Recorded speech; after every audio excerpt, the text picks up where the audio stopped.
성경 읽어주는 남자입니다.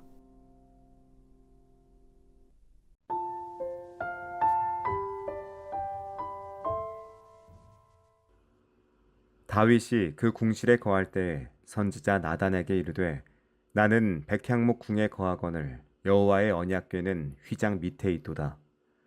나단이 다윗에게 고하되 하나님이 왕과 함께 계시니 무릇 마음에 있는 바를 행하소서. 그 밤에 하나님의 말씀이 나단에게 임하여 가라사대 가서 내 종 다윗에게 말하기를 여호와의 말씀이 너는 나의 거할 집을 건축하지 말라. 내가 이스라엘을 올라오게 한 날부터 오늘날까지 집에 거하지 아니하고 오직 이 장막과 저 장막에 있으며 이 성막과 저 성막에 있었나니 무릇 이스라엘 무리로 더불어 행하는 곳에서 내가 내 백성을 먹이라고 명한 이스라엘 어느 사사에게 내가 말하기를 너희가 어찌하여 나를 위하여 백향목 집을 건축하지 아니하였느냐고 말하였느냐 하고 연하여 내 종 다윗에게 이처럼 말하라. 만군의 여호와께서 이처럼 말씀하시기를 내가 너를 목장 곧 양을 따르는 데서 취하여 내 백성 이스라엘의 주권자를 삼고 내가 어디를 가든지 내가 너와 함께 있어 내 모든 대적을 내 앞에서 멸하였은즉 세상에서 존귀한 자의 이름 같은 이름을 내게 만들어 주리라. 내가 또 내 백성 이스라엘을 위하여 한 곳을 정하여 저희를 심고 저희로 자기 곳에 거하여 다시는 옮기지 않게 하며 악한 유로 전과 같이 저희를 해하지 못하게 하여 전에 내가 사사를 명하여 내 백성 이스라엘을 다스리던 때와 같지 않게 하고 또 내 모든 대적으로 내게 복종하게 하리라. 또 내게 이르노니 여호와가 너를 위하여 집을 세울지라. 내 수완이 차서 내가 열조에게로 돌아가면 내가 내 뒤에 내 씨 곧 내 아들 중 하나를 세우고 그 나라를 견고하게 하리니 저는 나를 위하여 집을 건축할 것이요 나는 그 위를 영원히 견고하게 하리라. 나는 그 아비가 되고 그는 나의 아들이 되리니 나의 자비를 그에게서 빼앗지 아니하기를 내가 내 전에 있던 자에게서 빼앗음과 같이 하지 않을 것이며 내가 영영이 그를 내 집과 내 나라에 세우리니 그 위가 영원히 견고하리라 하셨다 하라. 나단이 이 모든 말씀과 이 모든 묵시대로 다윗에게 고하니라. 다윗 왕이 여호와 앞에 들어가 앉아서 가로되 여호와 하나님이여 나는 누구오며 내 집은 무엇이관데 나로 이에 이르게 하셨나이까.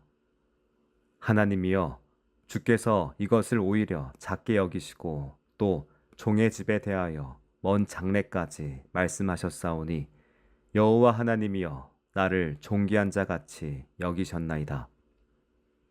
주께서 주의 종에게 베푸신 존귀에 대하여 다윗이 다시 무슨 말씀을 하오리이까. 주께서는 주의 종을 아시나이다. 여호와여 주께서 주의 종을 위하여 주의 뜻대로 이 모든 큰 일을 행하사 이 모든 큰 일을 알게 하셨나이다.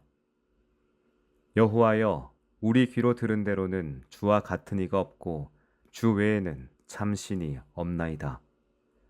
땅의 어느 한 나라가 주의 백성 이스라엘과 같으리이까.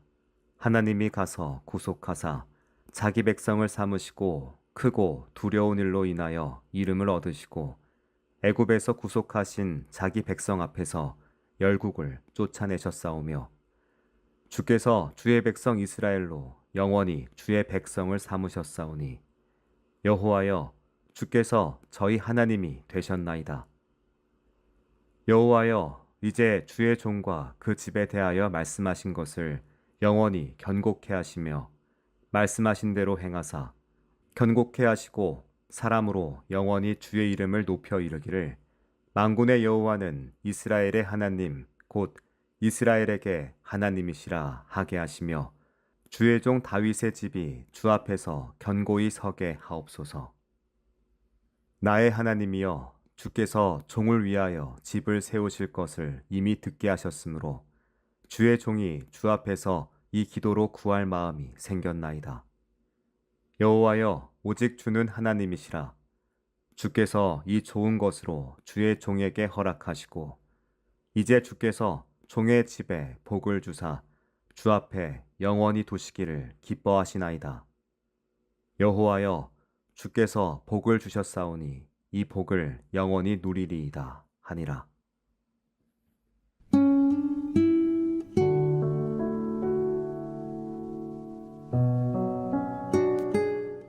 어느 날 다윗은 자신이 왕궁에 거주하게 된 것을 돌아보며 하나님의 궤는 여전히 장막 아래에 있음을 깨닫습니다. 이 깨달음은 그에게 성전을 짓고자 하는 순수한 열망으로 이어졌습니다. 그는 선지자 나단에게 그 뜻을 전하고 나단도 즉시 당신 마음에 있는 대로 행하소서라며 동의합니다. 하지만 그 밤 하나님께서 나단에게 말씀하십니다. 너는 아니다. 다윗이 거룩한 뜻으로 시작한 계획은 뜻밖의 응답으로 멈추게 됩니다. 이 장면은 인간의 열정과 하나님의 주권 사이의 긴장을 보여줍니다. 하나님은 다윗의 의도를 나무라지 않으십니다. 그러나 말씀하십니다. 나는 장막에 거하였느니라. 하나님은 다윗에게 하지 말라고만 하신 것이 아닙니다. 오히려 하나님은 다윗을 향한 더 큰 약속을 시작하십니다. 내가 너를 목장, 곧 양을 따르던 데서 데려다가 내 백성 이스라엘의 주권자로 삼고 내 이름을 위대한 자들의 이름같이 만들어주며 내가 너를 위하여 집을 세우리라. 여기서 집은 왕조를 뜻합니다.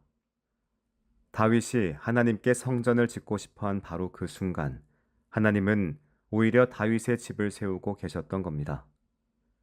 이 장면은 다윗 언약의 핵심을 보여줍니다. 인간이 무엇을 하려 할 때 하나님은 이미 더 큰 은혜를 시작하셨습니다. 언약의 본질은 인간의 공로가 아니라 하나님의 선택과 은혜에 있습니다. 하나님은 다윗에게 말합니다. 내가 내 몸에서 날 내 아들을 세워 그의 나라를 견고하게 하리니 나는 그의 아버지가 되고 그는 나의 아들이 되리라. 이 언약은 솔로몬을 넘어 다가올 메시아에 대한 예언으로 확장됩니다. 하나님의 나라는 다윗의 생애를 넘어서 계속될 겁니다. 그 근거는 단 하나, 하나님의 신실하심입니다. 다윗은 이 말씀 앞에 자신의 계획을 내세우지 않습니다. 그는 하나님의 응답을 듣고 곧바로 왕좌에서 일어나 하나님의 앞에 앉아 기도합니다. 그 기도는 놀랍도록 겸손합니다. 여호와 하나님이여, 나는 누구이오며 내 집은 무엇이기에 나를 여기까지 이르게 하셨나이까? 다윗은 자신의 출신이 목자였다는 사실을 기억합니다. 그는 자신이 왕이 되었다는 사실보다 하나님이 자기 삶 가운데 행하신 일들을 더 소중하게 여깁니다. 그의 기도는 요구가 아닙니다. 그는 하나님께 무엇을 더 해달라고 간청하지 않습니다. 오히려 그는 하나님께서 이미 말씀하신 것에 대한 응답으로 고백합니다. 여호와여, 이제 주께서 주의 종에 대하여 하신 말씀대로 이루시며 주의 이름이 영원히 견고하게 되기를 원하나이다. 다윗의 기도는 인간의 열망을 꺾고 하나님의 뜻에 자신을 조율하는 영적 응답입니다.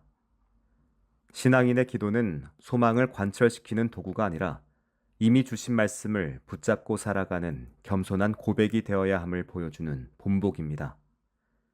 역대기 저자는 이 다윗 언약을 매우 중요하게 다룹니다. 포로기 이후에 독자들에게 다윗 언약은 실제 왕조가 끊긴 현실 속에서도 하나님의 신실하심이 여전히 유효하다는 신학적 선언이었습니다.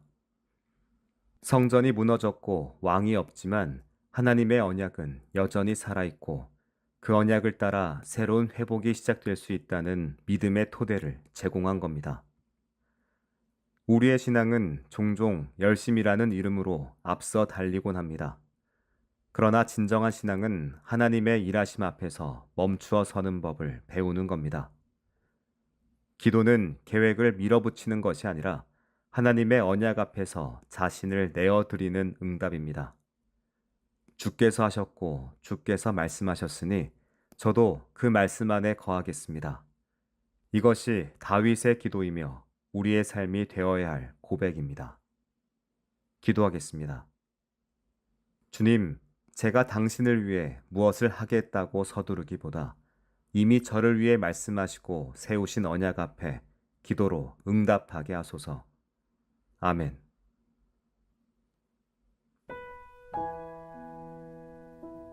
지금까지 묵상에 함께하는 교회 홍정한 목사 내레이션 성경 읽어주는 남자였습니다.